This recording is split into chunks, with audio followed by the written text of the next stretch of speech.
One of the main crusaders in the 2G spectrum case and the petitioner, Dr. Subramanian Swamy, is with us talking to NewsX. Sir, first of all, we have heard this news that Maran's house has been raided in Chennai today. How do you react to these developments?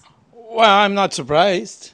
The only surprise is that it took so long, because I think even as early as the last 2-3 months, we had enough evidence to book him.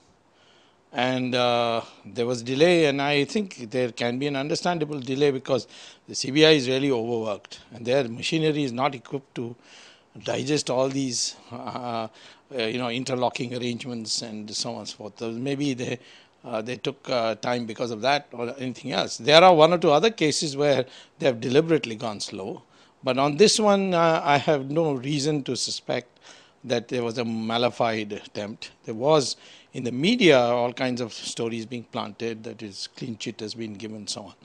But fact of the matter is that it should have come sooner, but it hasn't. And there is still one angle they have not touched, which they ought to, is the national security angle, because Maxis is a long-term association with LTT. He may have even laundered their money or been their donor. And there are enough people in Sri Lanka today whom the Sri Lankan police have, an army had captured.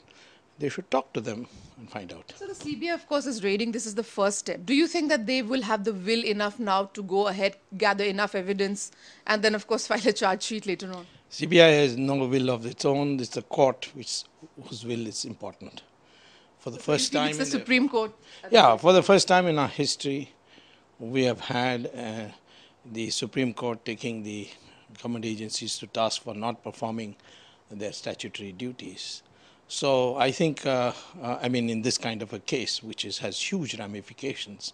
In fact, today I saw one of the ministers, I think Salman Khurshid, warning the Supreme Court judges that you'll know all our investments will dry up and you can't live in an isolated world, Mr. Judges. It's a shocking thing. So it is in the fact that for the first time the government has not much control over the CBI.